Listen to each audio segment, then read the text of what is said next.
Hi, this is no ordinary voice of spiritual ventriloquism. You are listening to Dummy himself. Well, had a discussion the other day over Romans 9:22, and that Romans 9:22 is a text that has a lot of John Calvin's emphasis. Sorry. Sorry about that. Anyway, has a lot of John Calvin's emphasis that's been placed on it over the years. It says here in Romans 9:22, now what if, okay, what if, let's say he did, just said what if he did. What if Yah, willing to demonstrate his wrath, and I'm going to read out of the Tree of Life version. Now what if Yah, willing to demonstrate his wrath and make his power known, endured with much patience vessels of wrath designed for destruction? Okay? And what if, verse 23, again, hypothesizing, what if he did so to make known the riches of his glory on vessels of mercy, which he prepared beforehand of glory? What's it to you? Okay? What if he did it? Okay? Even us, he called, not only from the Yehudi people, but also from the Goyim, or the Gentiles, as he also says in Hosea, I will call those who were not my people, and her who is not beloved, beloved. And it shall be in the place where it was said to them, you are not my people. They shall be called the sons of the living Elohim. And that's Hosea 2:23. Okay. So, a lot of people have taken this text and you know, I'd have to... I would be less than honest if I didn't say I was at one time party to this idea that John Calvin was purported, was that people are born or created. Well, first of all, let's get this straight. There was only one person that was created in this earth, and that was the first man, Adam. Okay, and after that, we all came vis-a-vis procreation, okay? So, because that's what it says in the King James Version, which is why I'm not using the King James Version, because Yah did not create men after Adam, at least best of my knowledge, to be destroyed, or otherwise, okay? They were products of procreation, not of a special creation. And there's a difference. One's your daddy, and the other one's Yah.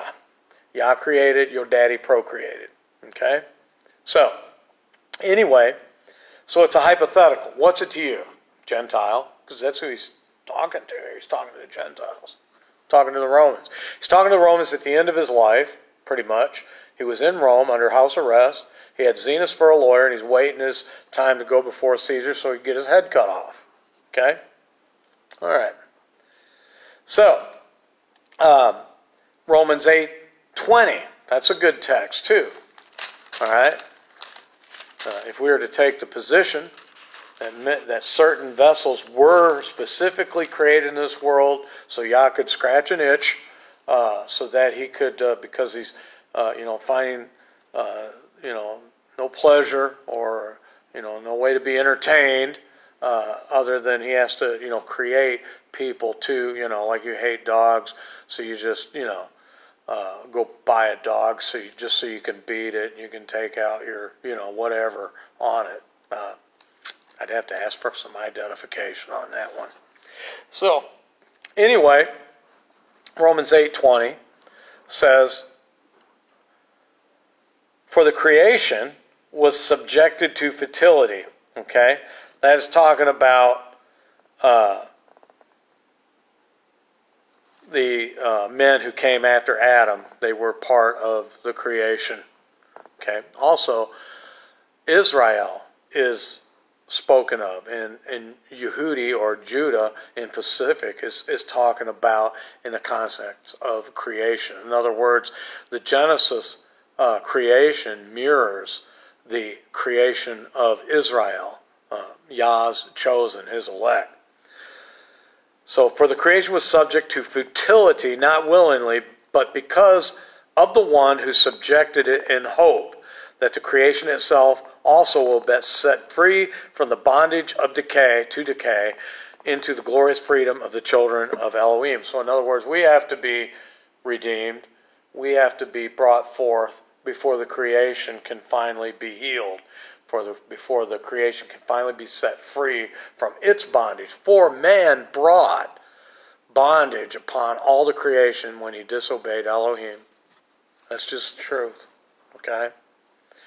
So we're talking about Israel, natural branches, the natural people, and we're talking about the Gentiles in Romans 9:22.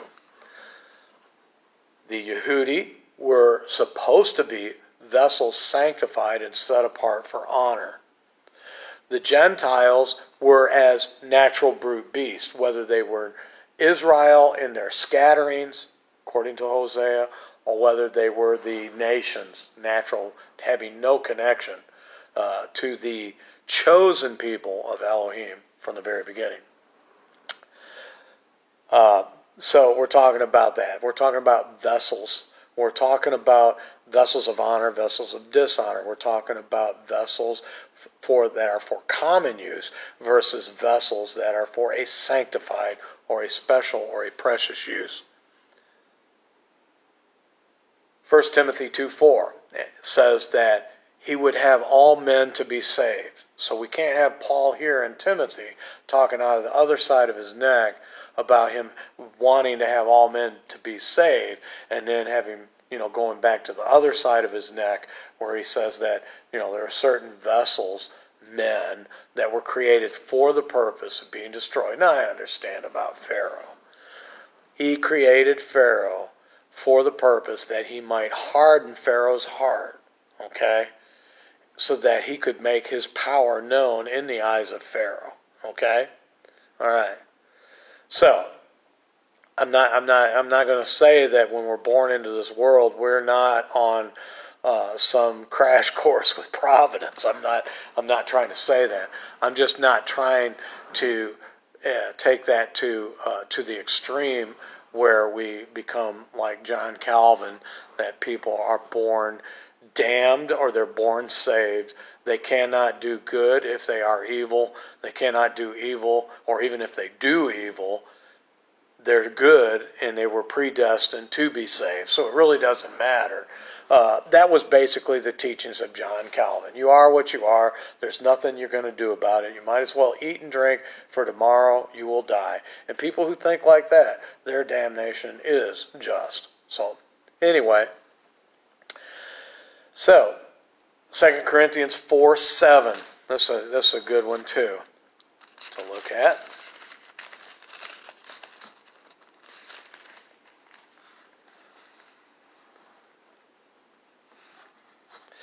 But we have this treasure in jars of clay. I told you I wanted to talk about vessels.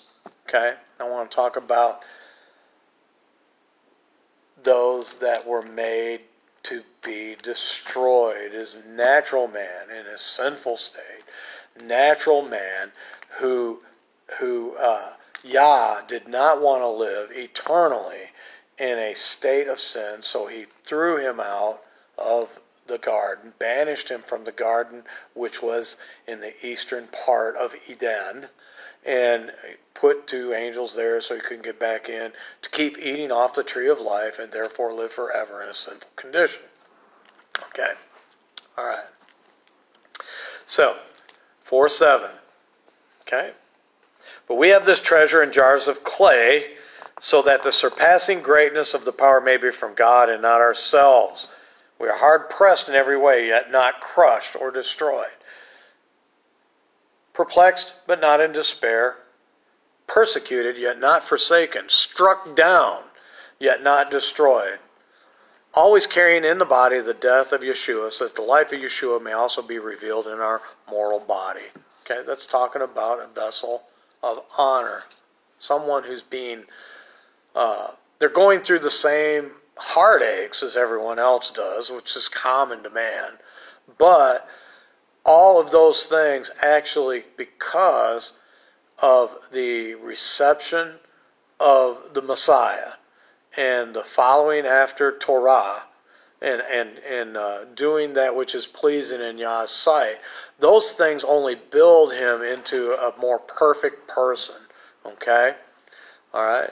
A man who's furnished to every good work. And that means he becomes a piece of furniture, like a table of showbread, or a pillar, or a lampstand, or a altar of incense. You know, those are the things that he goes through as for his perfection and for his crafting, so that he can dwell in the house of Elohim forever, purified, tried as by fire, as a son of Levi.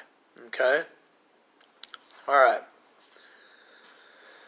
So, 2 Corinthians 4 is our jars of clay. Now, we are going to look at this now. We're going to look at this word vessel. Greek 4632 is skios, which means vessel, dish, jar, object, which can be referring to a person. Now, the Hebrew word for vessel is keli, which means honor. Romans 9:22 is hypothetical what if, and what it would be to you if he did these things, if he made or endured vessels which are fitted for destruction. Because clay jars are not designed to last forever. Okay, things can happen to earthen vessels, earthen ovens, and things like that would render them unclean. Okay, and not be able to be used. Okay. All right, we're going to go into differences of here. So, we know in Romans 2:5-7, every man's going to be repaid according to his deeds. Romans 2:8-9, those who are self-seeking and do not obey the truth. Trouble and hardship for every soul that does evil. If you ever find yourself being tested, if you ever find yourself being tribulated, okay, we'll just call that tribulated. Or in trouble, that's because your soul's done evil. To the Yehudi first and also to the Greek. Okay? Why are we having a time of Jacob's trouble? Because Jacob needs to be purified like the son of Levi. He needs to be worked over by the refiner's fire, and the fuller's soap. Okay? Purifying the sons of Levi. Cleansing the vessels. We have this treasure in earthen vessels in the King James. We have this treasure in jars of clay. Okay. So Romans 2:12-16 cannot be describing Gentiles as the what if of Romans 9:22, being the focus of the vessels fitted for destruction or designed to be destroyed or designed for destruction.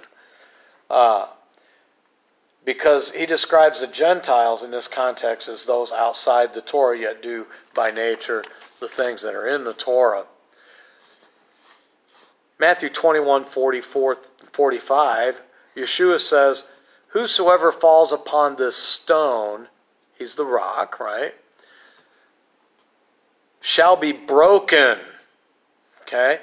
But the one upon whom it falls shall be crushed, or it will crush him. Okay? In the King James, ground to powder. Okay? 2 Timothy 2:20.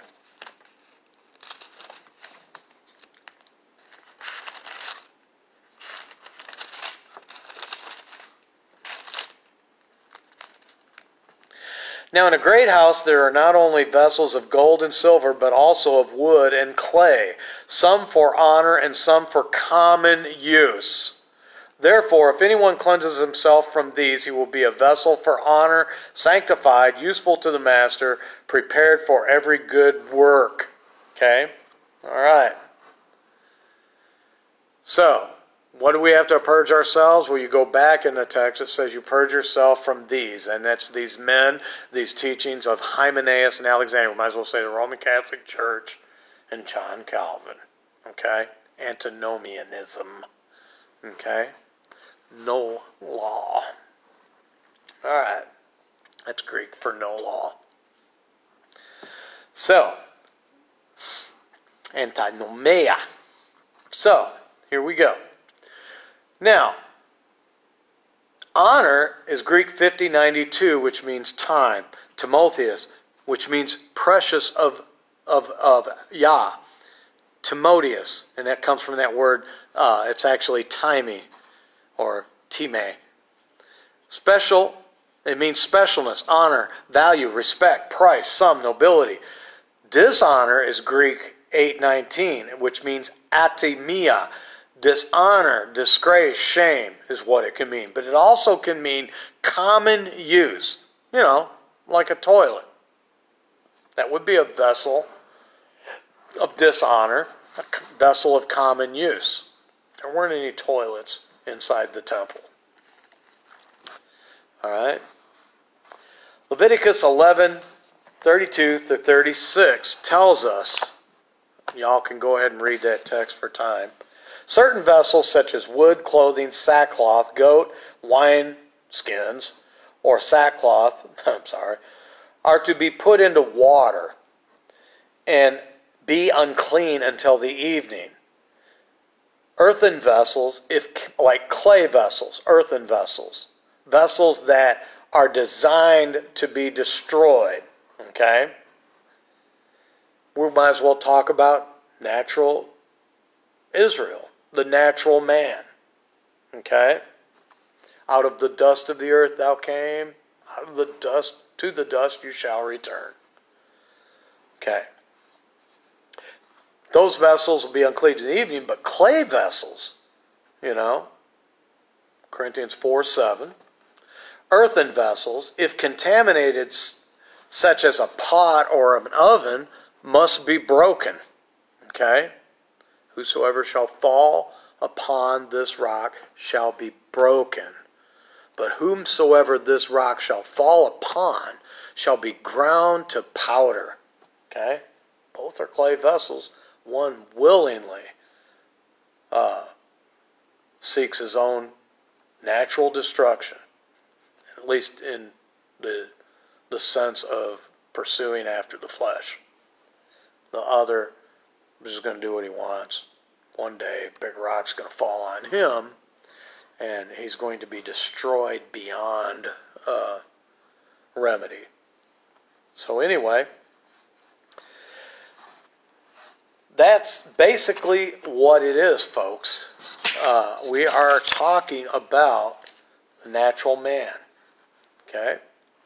We're talking about natural Israel versus the new creature in the Messiah, the new creation. Okay? Again, there was only one man created, and in that one man, all men sinned and came short of the righteousness or the glory of Yah. But by one man's obedience are all who turn to him and to trust in him will be made the righteousness of Yah in him, and they shall be sanctified and set apart, a vessel fitted for the master's use. Okay? So Paul is speaking to the Romans concerning his brethren, which he was crying over, for I would that I myself were cut off for my brethren's sake. Again, Romans is one continuing thought. It's not 16 letters, it's just one letter. Okay? And there's no other conclusion that you can come to which has continuity and that will connect not only the Torah, but the New Testament as a whole. No, Paul's not talking out of both sides of his neck. He is speaking in an allegorical way. Okay? He's comparing natural Israel to spiritual Israel. And he's using clay vessels that can be broken, that are made, they break all the time. You drop them or you throw them because they're away, because they're no good. You dash them against the stones. He's comparing those two things together in that text. So the text, he is speaking in an allegorical fashion, and he's speaking hypothetically. What if he did this? Not that he did do it. And even if to some degree he did, it's not that he creates men, because he didn't create men. Men procreate themselves. He created one man. Okay?